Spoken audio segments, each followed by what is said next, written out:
जब हमारे उद्धार का समय आता है तो सबसे पहली कृपा होती है, हमें सत्संग मिलता है। सबसे पहला, जैसे कोई भी व्यक्ति मिला और आपको भगवत चर्चा की बात सुना दी, ए देखो ये वीडियो देखो, ये कथा सुनो, देखो ये देखो, ये इसको सुनो तो आप, और आपकी रुचि बढ़ी सत्संग, ये सबसे पहली कृपा। जिसके उद्धार का समय आ जाता है उसके क्या लक्षण होते हैं? तो बोले सबसे पहले उसे सत्संग में रुचि होती है, सत्संग श्रवण में। साधुओं में श्रद्धा की बात नहीं कही गई, सत्संग में, भगवद वार्ता में उसकी रुचि होती है। अच्छा, सुनने लगा, सुनने की थोड़ी सी रुचि हुई, अब उस रुचि ने क्या किया? दूसरा सोपान, अब उसको लगता है कि मुझे भगवान की शरण में होकर भजन करना चाहिए। उसके अंदर प्रभु में अपनापन करने की, समर्पण होने की वृत्ति उदय होती है। बढ़िया क्रम है। सबसे पहले जिसका उद्धार होना होता है तो उसको सत्संग मिलता है, किसी भी व्यक्ति के द्वारा। ऐसा नहीं कि वो साधु के द्वारा ही, किसी पुस्तिका के द्वारा, किसी ग्रंथ के द्वारा, किसी प्रवचन के द्वारा, उसको किसी संत पर श्रद्धा की बात नहीं की जा रही। वो भगवत चर्चा श्रवण की, कोई कथावाचक, कोई रासाचार्य, किसी से भी उसे भगवत संबंधी वार्ता सुनने को मिली, आकर्षण उसका हुआ। अब उसके दूसरी बात, उसके हृदय में प्रभु के प्रति समर्पण होने की भावना जागृत होती है। मैं भी शरणागत होकर भगवान का भजन करूंगा। अब उसके द्वारा हृदय में तीर्थाटन करने की भावना जागृत हुई। अभी शरणागत हुआ नहीं, कैसे शरण में हुआ जाए, कैसे भगवान का भजन किया जाए, ये उसके हृदय में बात हुई। तो इस बात ने तीसरी बात पैदा की, चलो तीर्थों में चलते हैं, धामों में चलते हैं, पुरियों में चलते हैं। वहां चलने से भगवान के जो संत जन है, भक्त जन है, उनका दर्शन होगा। तब उनसे पूछेंगे कि भगवान की शरणागति कैसे होती है, भजन हम कैसे करें। तो वो तीर्थ याटन करता है। तीर्थ याटन से उसके हृदय में पवित्रता आती है। तब उस पवित्रता से वो महत् सेवयम, साधु महात्माओं की सेवा करने का भाव उसके जागृत होता है।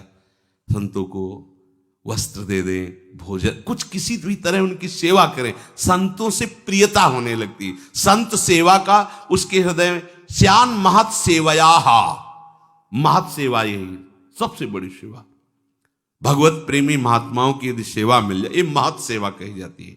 महापुरुषों की सेवा करने का चाव प्रकट, कैसे हमारे तन से, हमारे मन से किसी भी तरह कोई सेवा इनकी बन जाए, अब महत् सेवा बनती है उससे। संतों के पास जाकर उनके सामने शांत बैठ जाना, उनकी बात सुनना, यह भी सेवा है। उनकी आज्ञा पालन करना, यह सबसे बड़ी सेवा है।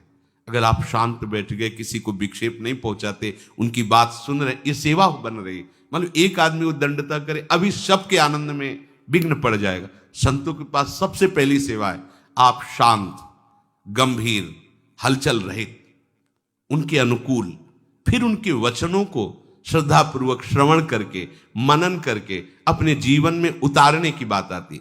महत् सेवा बनी तो उसकी प्रभु की बातों में आसक्ति पैदा हुई। भगवत चर्चा, भक्त चर्चा, आसक्ति कैसी अब होने लगी? अब बिना सुने नहीं रहा जाएगा, इसे आसक्ति कहते हैं। अब कैसे, क्या करूं जिससे मुझे रोज सत्संग मिले? ये अहोभाग्य है। अपने को जो रोज सत्संग कथन श्रवण करने को मिलता है, ये दुर्लभ बात है, दुर्लभ बात है। सुतदारा धन लक्ष्मी पापियों के घर होए, संत समागम हरि कथा तुलसी दुर्लभ।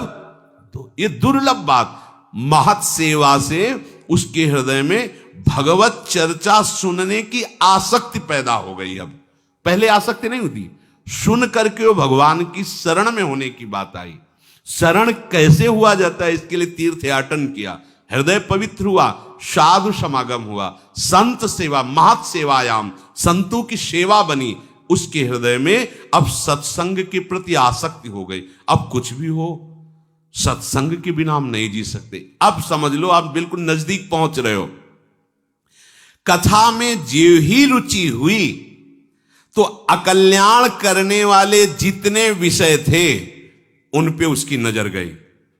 काम, क्रोध, लोभ, ये जितनी उत्तेजनाएं थी, जो ये बुरे वेग थे जिनके कारण वो माया में गिर रहा था, उस पर नजर गई उसकी कि अरे मैं इनको सुख समझ रहा था और ये हमें नष्ट कर रहे हैं। अब उनके वो हर सलाह को काटने की बात उसके मन में आई। जो काम क्रोध की सलाह से वो भ्रष्ट हो रहा था, सत्संग में उसको ये विवेक प्राप्त हुआ और अब वो शासन करने लगा। उन विकारों को असह्य नहीं हो जाना, ये उनको नष्ट करने का उपाय है। अब सहा नहीं जा रहा, व्याकुलता हो जाना, ऐसा हम लोग नहीं कर पाते।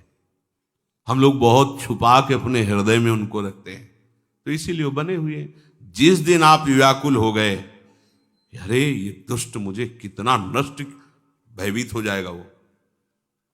सच्ची मानिए, तुम इतने बल से बलवान हो कि तुम्हें काम परास्त कर दे, ऐसा नहीं हो सकता। तुम अपने बल को देख नहीं पा रहे हो। मेरे बल सी वृंदावन रानी, महारानी जी की तरफ देखो, फिर देखे तुम्हें कौन देखता है बुरी नजर से।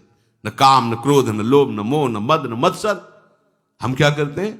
महारानी जी की तरफ पीठ किए हुए और इनकी तरफ नजर किए हैं और इनका स्वागत करते हैं। लगता है इनसे हमें सुख मिलता है, इसीलिए बने हुए हैं। सत्संग, सत सेवा अर्थात साधु सेवा से जो सत्संग में रुचि हुई, उसने क्या किया? अनर्थ निवृत्ति कर दी। एक एक छांट छांट कर अपने मन के सारे दोष, अच्छा ये है हटाओ इसको, अब ये है हटाओ इसको। जितने विकार थे वो सब सत्संग के प्रभाव। रोज जलोगे आप, सत्संग सुन रहे हो, रोज जो आपके अंदर गंदगी है, गंदे विचार हैं, गलती है, वो आपको यहां बैठे बैठे जलाएगी। मैं कब निकल पाऊंगा इससे, मैं कैसे दूर कर पाऊंगा? ये सत्संग का प्रभाव होता है। अब कुछ लोग ऐसे भी होते हैं कि वो बांस की तरह होते हैं। बांस में कितनी भी जल वर्षा हो, खूब गाय के गोबर की खाद लगा दो, कभी उसमें फल नहीं लगेगा, पक्का। चाहे गुरु मिले बिरंच सम, फूले फरे न बेत, बरसे सुधा जल सम। अमृत वर्षा करे तो भी बेत बांस में फूल फल नहीं लगेंगे।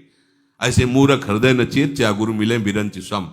कुछ ऐसे जड़ स्वभाव के होते, क्या वही सत्संग सुनना चाहे सुन लिया, आचरण में फर्क नहीं पड़ेगा। हमें दिखाई देता है 8-8, 10-10 वर्ष हो गए, वही बात ज्यों की त्यों, वही बात, कोई असर नहीं। बेत हैं ये, सुधरने वाले नहीं। अरे भाई, सुना इसीलिए जाता है कि जो हमारी गलतियां हैं उनका हम त्याग करें। तो जो जिसका अब आखिरी जन्म है, ये जो क्रम आपको बता रहे हैं, पहले भगवद वार्ता सुनी, प्रभु के शरणागत होने का भाव आया, इसलिए तीर्थयाटन धाम यात्राएं शुरू की, संत समागम हुआ, संत सेवा बनी, हृदय में प्रभु के प्रति आसक्ति हुई, उनकी चर्चा सुनने की, सत्संग का प्रभाव छाया, जितने अंदर गंदगी विकार थे सबको त्यागने का धीरे धीरे निश्चय किया, उनका त्याग किया, अर्थात अनर्थ निवृत्ति हुई। अब निष्ठा बन गई। अब निष्ठा बन गई। एक भरोसो, एक बल, एक आस, विश्वास।